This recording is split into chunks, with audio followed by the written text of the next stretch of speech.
This is Matthew Cratter from Trade University, and today I want to talk about how Ethereum just keeps on losing and losing and losing. Be sure to stick around until the end of this video for my upcoming travel announcement. So back in September 15th of 2022, we had what's widely known as the merge, when Ethereum moved from proof of work to proof of stake, basically castrating itself in the process in order to virtue signal about reduced energy usage. If you're worried about energy usage, I suggest that you store your money under your bed in a wet paper bag, because this uses a lot less energy than proof of stake and then proof of work. It doesn't mean your money's more safe or that it's a very smart idea if you're building the supposed future of money. So I've always thought this is a very bad argument. Ethereum moved from proof of work to proof of stake also in order for beneficiaries of the pre-mine to consolidate control by becoming the new majority validators. Proof of stake means having more coins gives you more control over the protocol. In other words, rule by the already rich, which is what we already have in the fiat financial system. So I'm not sure why anyone would want a cryptocurrency that was on proof of stake, because it's basically going to devolve into a version of what we already have. Whereas proof of work, having more coins does not give you more control over the protocol. Now, as I covered at the time of the merge, this was going to have even worse regulatory consequences for the future of Ethereum. I call this Ethereum merges with the SEC. And I mentioned down here that Ethereum may have inadvertently turned itself into a security by moving from proof of work to proof of stake. And now what just happened yesterday is Gary Gensler, head of the SEC, has come out and suggested exactly what I was saying, which is that proof of stake tokens should be considered securities. In other words, they pass the Howey Test. Gensler suggested that the returns token holders see from staking indicate that those tokens are securities and would need to be registered as such under U.S. law. He goes on to say the investing public is investing, anticipating a return, anticipating something on these tokens, whether they're proof of stake tokens, etc. How to get labeled as a security in the U.S. Basically, you pass what's called the Howey Test, which has these four pillars. It's an investment of money in a common enterprise with a reasonable expectation of profit derived from the efforts of others. And I've seen a lot of copes from Ethereans saying basically, well, when I bought Ethereum, I didn't think it was an investment. I didn't consider it an investment. It has nothing to do with that. It has nothing to do with what's in your heart or how you feel about Ethereum or what motivated you to buy it. It's more a question at the corporate foundation level. Was there a centralized group of people who issued tokens and sold them with the expectation of profit and sold them in order to fund development? All of crypto, almost all cryptocurrencies are basically just unregistered securities issued by a software development company, I should say, that's hiding behind the front of a foundation like the Ethereum Foundation or the Cardano Foundation, or other complex legal structures designed to try to avoid securities law. If your crypto offers a yield from staking, it really does look a whole lot like a traditional yield product, and this should be obvious to everyone. And I'm not sure why there weren't more members of the Ethereum community worried about this and arguing against it. If you're enjoying this video so far, I just ask you to hit that like button, hit the subscribe button to help support the channel, and leave a comment, especially if you have a question or comment. Now, by contrast, Bitcoin, unlike Ethereum, Bitcoin is money without an issuer. There is no foundation or corporation behind it. Bitcoin has no yield. It has no headquarters. There was no initial token sale used to fund software development. There was no CEO, no roadmap, no roadshow or ICO or IPO. By contrast, Ethereum did a roadshow like IPOs do in the world of stock market and pitched itself as an investment with the expectation of profit. Fortunately, this has been documented online. I would suggest that the SEC takes a look at it.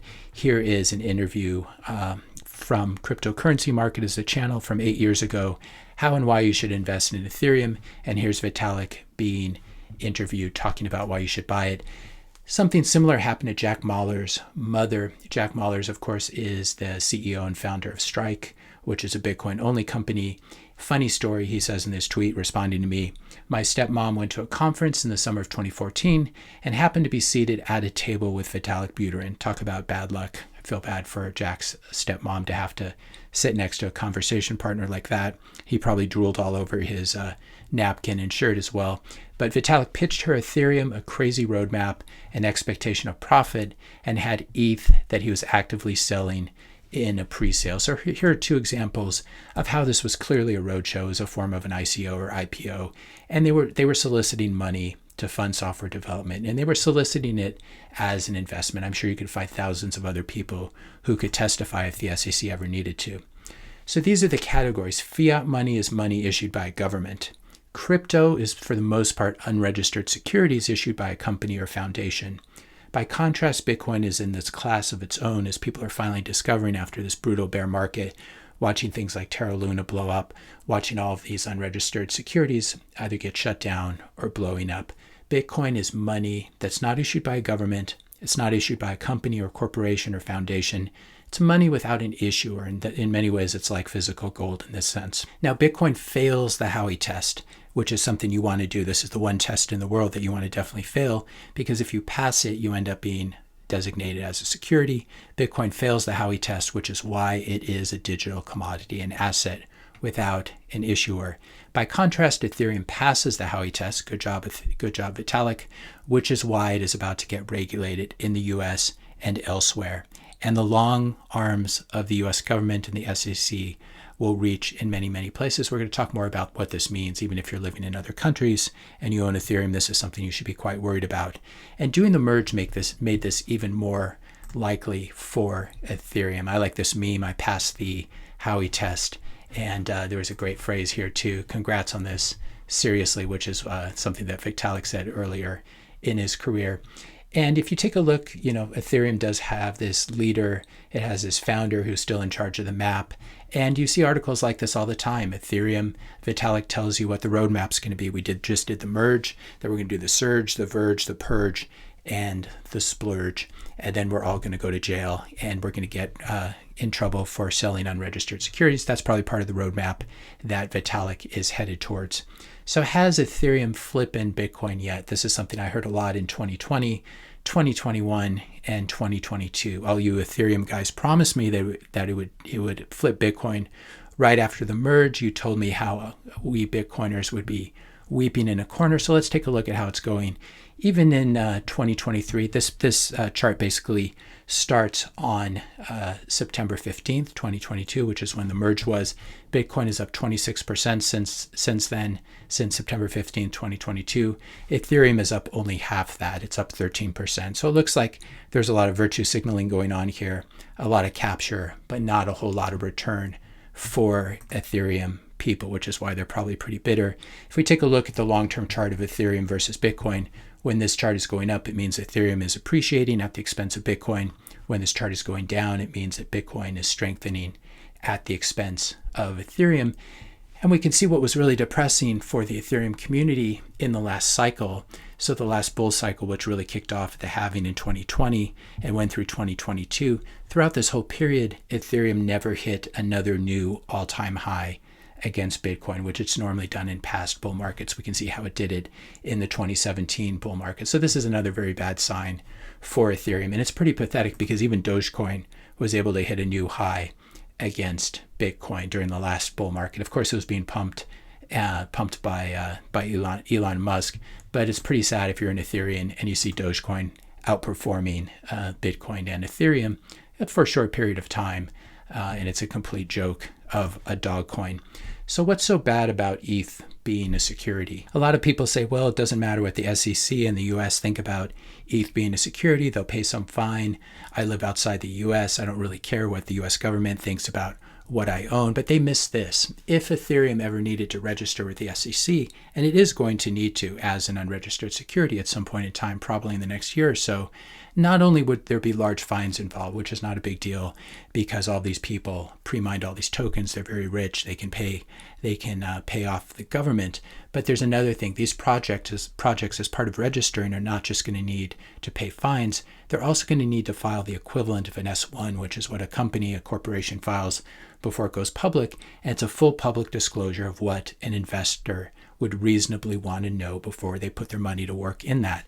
And so Ethereum will need to disclose all material information related to the project's principals, their holdings, how much Ethereum that Vitalik and Joe Lubin hold, and other principals, relationships between other companies like Consensus, which owns MetaMask, and Infura, prospects, risks to the company, risks to the project, etc. And when these disclosures come out, there's a reason that Ethereum's been doing everything behind closed doors. When these disclosures come out, it's going to lead to a mad rush to the exits by institutional investors and others who cannot believe what they're reading and who are already quite nervous after the various blowups we've had, including FTX. When you take a look at Vitalik, he's very reminiscent of SBF. He has that same sort of scammer vibe. And then if Ethereum doesn't register with the SEC and just flees overseas, it's going to be forced out of the US and delisted from all US crypto exchanges. That'd be a really sad thing, thus losing access to the deepest capital markets in the world, which is not going to be a good thing for Ethereum's price. And I know most Ethereans are just like fiat people. They just want to see the token pump. They're not really interested in real reforms and reforming the financial system, because if they were, they wouldn't be moving to a captured proof of stake consensus mechanism. Bye-bye ship coins. We're really going to miss you here if you leave the US. Not really, but I believe this is what's going to happen to Ethereum in the coming weeks, months, and probably in the next 12 months maximum. It looks like the walls are really closing in on all of these ship coins. I want to end on a personal note. I'm going to be traveling for the next few weeks, probably 2, 3, or 4 weeks. It's not totally clear yet. And I will be uploading new videos as my bandwidth and time and internet connection allow. I'll also be publishing some new videos that I've recorded in advance. I've been trying to record an extra video every day for a while so that you will have new material while I'm gone if I'm not able to create new material on the road. Especially whenever my internet speeds are not fast enough to upload new videos. It's usually pretty easy to record these and have a web browser open, but it can take, some of these places I've stayed, it can take like 3 days to upload a video, and by then I have to leave.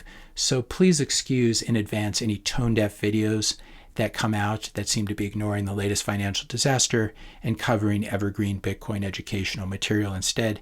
This will be a sign that it's a pre-recorded video from a couple weeks ago. It's still going to have very good information, but it might be strange if there's some financial disaster and instead I'm talking about proof of work or something. But you'll know why. It's because I don't have access to the internet, and instead I'm giving you some new evergreen material that I think you'll still find very useful. I would encourage everyone, huddle on. We Bitcoiners are all going to make it, and we're going to do our best to bring our friends and our families and everyone we know on board with us. Make sure your Bitcoin is in cold storage. Don't leave it on the exchange. And then just get on with living your life, spending time with friends and your family, as I'm going to be doing. If you're bored while I'm gone, be sure to check out my backlog of videos, all these free videos under the videos tab, under Trader University on the channel on YouTube. And I'll put a link in the description notes below. It looks like I have about 1,000 videos, and most of these are about Bitcoin. There's a lot of topical material here, but also some evergreen material that I think you'll find useful. So you can catch up on that. And once you've exhausted that, there's always the paid courses. I have my old legacy trading courses under here, which you may be interested in. But the really meaty course, the course that really interests me, is the Ultimate Guide to Bitcoin. I'll stick a link in the description notes below along with a coupon code if you want to check this out. This is the video where I teach you how to buy Bitcoin anonymously, how to run your own Bitcoin node, how to connect your hardware wallet to your node, how to set up a cold card wallet the right way, how to build a multi-sig vault that is completely your own. You're not relying on an external vendor, for example, like Unchained or Casa. I'll teach you how to do CoinJoin. I'll teach you how to turn your phone into a multi-sig vault. And then I'm in the process. I just added a video about Bitcoin inheritance and estate planning solutions, etc., etc. So be sure to check these out. I put a lot of work into these, and these are usually cover material that I either cannot cover on YouTube for obvious reasons, or just the videos are too long and involved, and so I put them in the paid course here. But make sure you check out all the free material first before you pay for anything. If you enjoyed this video, be sure to hit that subscribe and like button. Hit the notification bell if you want to be notified when I publish my next video, and let me know your questions and comments in the comments section below. I'm going to miss all of you, but I look forward to talking to you in the next couple weeks, hopefully uploading a few fresh videos when I'm on the road, and then seeing you again when I return. So all of you, I hope you take care of yourselves, stay safe, and hodl on.